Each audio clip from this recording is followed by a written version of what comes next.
নমস্কাৰ বন্ধুসকল, ভিডিঅ' থাম্বনেইলটো দেখি গম পাইছেই যে এইটো ফটো এডিটৰ ভিডিঅ'। পলম নকৰি আহকচোন ভিডিঅ'টো আৰম্ভ কৰোঁ। প্ৰথমতে আপোনালোকে এখন ফটো লওক। মই এখন ফটো লৈছোঁ। তাৰপিছত আপোনালোকে আফটাৰ ফ'কাছ নামৰ এপ্লিকেশ্যনটোত ফটোখন অ'পেন কৰক। মই ডাউনলোড কৰিলোঁ, আফটাৰ ফ'কাছ এপ্লিকেশ্যন ডাউনলোড কৰিছোঁ। আপোনালোকে পাৰিব, প্লে' ষ্ট'ৰত পাব। তাৰপিছত দেখিছে অ'পেন কৰাৰ পিছত বাওঁহাতে এনেধৰণৰ অপশ্যন আহিছে। মই প্ৰথম অপশ্যনটোত ক্লিক কৰিছোঁ। প্ৰথম অপশ্যনটোত ক্লিক কৰি আপোনালোকে ফটোখন অলপমান জুম কৰি মাৰ্ক কৰক। যি অংশত আপোনালোকে ফটোখনৰ ব্লাৰ নকৰে সেই অংশত আপোনালোকে মাৰ্ক কৰক।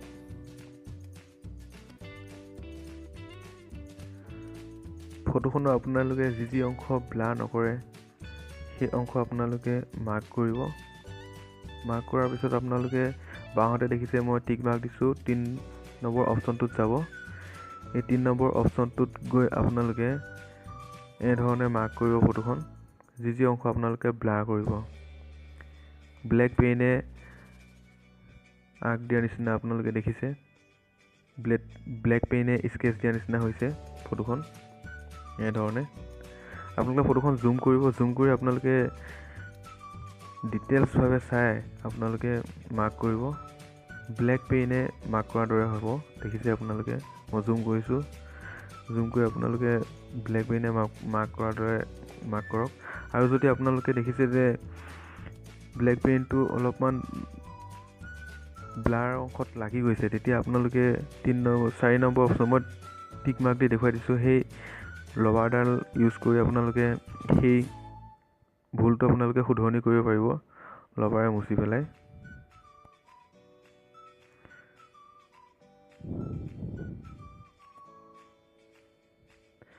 ইয়াৰ পিছত আপোনালোকে দেখিছে প্ৰথম অপশ্যনলৈ মই গৈছোঁ। প্ৰথম অপশ্যনলৈ গৈ মই যি অংশ বেছিকৈ কাটা গৈছিলে সেই অংশ আকৌ ভৰাই দিছোঁ। আৰু দেখিছে চুলিখিনি মোৰ কাটা গৈ আছিলে। প্ৰথম অপশ্যনটোত গৈ মই চুলিখিনি লগাই দিছোঁ। তাৰপিছত আপোনালোকে দেখিছে 3 নম্বৰ অপশ্যনত গৈ মই কাটি দিছোঁ বেকগ্ৰাউণ্ডটো। এনেধৰণে কাটি দিবলগীয়া হয়, নিজে নিজে কাটা যাব। অট'মেটিক মোড হৈ আছে এইটো। অট'মেটিক মোডত আপোনালোকে অলপমান চুই দিলেই নিজে নিজে ভৰ্তি হৈ যায়, মিলি যায়। আপোনালোকে ফটোখন জুম কৰিব। জুম কৰি আপোনালোকে ফটো জুম কৰাৰ দৰে জুম কৰিব। জুম কৰি আপোনালোকে ডিটেইলছ চাব, চাই আপোনালোকে মাৰ্ক কৰিব। তাৰপিছত দেখিছে আপোনালোকে নেক্সটৰ ওচৰত 3ডলীয়া অপশ্যন এটা দেখিছেনে? সেই অপশ্যনটোত আপোনালোকে ক্লিক কৰিব। সেই অপশ্যনটোত ক্লিক কৰাৰ লগে লগে এনেধৰণৰ আহিব ইণ্টাৰফেচ এটা। তাত 2 নম্বৰ অপশ্যনটো দেখিছেনে? টু মেনুৱেল মোডটোত আপোনালোকে ক্লিক কৰি পেলাই আপোনালোকে ফটোখন মেনুৱেল হিচাপে আপোনালোকে এডিট কৰিব পাৰে। য়েছ কৰিলোঁ। এতিয়া আপোনালোকে ফটোখন মেনুৱেলভাৱেও এডিট কৰিব পাৰিব। ইয়াত দেখিছে মই জুম কৰি লৈছোঁ। ফটোখন জুম কৰাৰ পিছত আপোনালোকে চাব যে কোনখিনি অংশত বেছিকৈ বাঢ়ি আছে চুলি। মোৰ এই চুলি এডোখৰত অলপমান বাঢ়ি আছে নিচিনা লাগিছে, কাটি দিছোঁ। আৰু তলৰ ফালে দেখিছে মোৰ হেলমেটটোত অলপমান কমি আছিলে, ব্লাৰ হ'লেহেঁতেন। যদি মই এই ৰঙা দাগটো দি নিদিওঁ তেতিয়া আপোনাৰ ব্লাৰ হৈ যাব বেকগ্ৰাউণ্ডটো। আৰু দেখিছে এই মোৰ হাতখনত অলপমান বাঢ়ি আছিলে, মই এইটো অঁতাই দিছোঁ। এনেধৰণে আপোনালোকে ফটোখন ডিটেইলছ চাব, চাই পেলাই নেক্সট বটন মৰাৰ লগে লগে এনেধৰণে আহি গ'ল। নেক্সট অপশ্যন দিয়াৰ লগে লগে তাৰপিছত দেখিছে ইয়াত তলত দেখিছে ব্লাৰ অপশ্যন আহিলে। ব্লাৰ অপশ্যনত ক্লিক কৰক। এণ্টি এলিয়েন্স এইটো ক্লিক কৰিব পাৰে। ইয়াত ব্লাৰ দেখিছে কিমান আপুনি ব্লাৰ কৰিব বেকগ্ৰাউণ্ডটো। ইয়াত লেন্স আহিছে, লেন্স ওপৰত দেখিছে অপশ্যন লেন্স আহিছে। আৰু আপোনালোকে চাওক অপশ্যনত মই ব্লাৰ বঢ়াই দিছোঁ আৰু বঢ়াই দিছোঁ আৰু কমাই দিছোঁ। আপোনালোকৰ বুজিবৰ কাৰণে মই এইটো কৰি দিছোঁ, বঢ়াই দিছোঁ, কমাই দিছোঁ। আপোনালোকে যিমানখিনি লাগে সিমানখিনি ব্লাৰ কৰিব। তাৰপিছত আপোনালোকে দেখিছে ইয়াত জুম লেন্স আছে, বহুত আছে, ওপৰত লেন্স আছে। তাত 2 নম্বৰ অপশ্যনটোত যাব। 2 নম্বৰ অপশ্যনটোত গ'লে যেনেধৰণে DSLR বেকগ্ৰাউণ্ডটোত লাইটৰ নিচিনা গোল গোল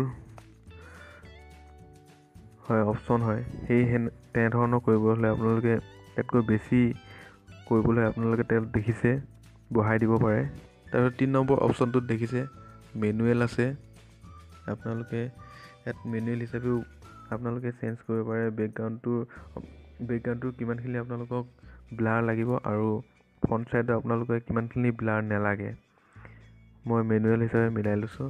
আৰু 4 নম্বৰ অপশ্যনটোত গ'লে আপোনালোকে দেখিব বেকগ্ৰাউণ্ডটো কালাৰ কৰিব লাগে নেকি, বেকগ্ৰাউণ্ডটোত কিমান কালাৰ কৰিব লাগিব বা ফ্ৰণ্ট ছাইডটোত আপোনালোকে কিমান কালাৰ কৰিব, সেইটো আপোনালোকৰ লগত ডিপেণ্ড কৰিব এডিট কৰিলে।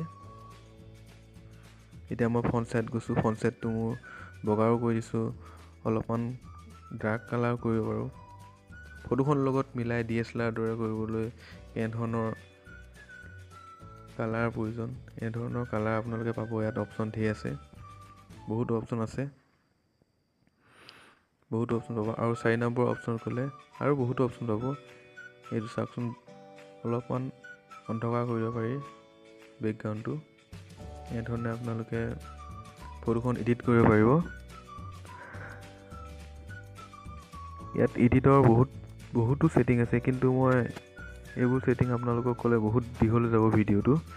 এতিয়া মই ফটোখন ছেভ কৰিছোঁ, কিন্তু ফটোখন ছেভ কৰাৰ পিছত আপোনালোকে চাব ফটোখন দেখিবলৈ ফাইল মেনেজাৰত আপোনালোকে চাব ফটোখন জুম কৰিলে আপোনালোকৰ নেফাটিব। ফটোখন DSLR দৰে হ'ব, কিন্তু DSLR ফটো নহয়, কিন্তু DSLR দৰে হ'ব। এইখন মোৰ ৰিয়েল ফটোখন। মই এতিয়া বৰ্তমান এডিট কৰি পেলাই থোৱা ফটোখন আপোনালোকে চাব। মই দেখুৱাই দিওঁ ফাইলত গৈ। ফটোখন ছেভ হৈছে বৰ্তমান। আফটাৰ ফ'কাছ এপ্লিকেশ্যন বুলি কোৱা এয়া চাওক। মই জুম কৰি দেখুৱাই দিওঁ আপোনালোকক ফটোখন চাওক কেনেধৰণে আপোনালোকৰ ডিটেইলছ আহিছে ফটোখনত। জুম কৰাৰ পিছতো কোনো ফাটা নাই, আপোনালোকে দেখিছে ফটোখন কিমান ধুনীয়াকৈ আহিছে, DSLR দৰে আহিছে। DSLR নহ'লেও DSLR দৰে আহিছে ফটোখন, বা ডুৱেল কেমেৰা দৰে আহিছে জেনেৰেল ফটোখন। এই এপ্লিকেশ্যনটো চাওক, এই এপ্লিকেশ্যনটো ডাউনলোড কৰি আপোনালোকে এই ফটোখন বনাব পাৰিব। এই এপ্লিকেশ্যনটো আপোনালোকে গুগল প্লে ষ্ট'ৰতে পাব।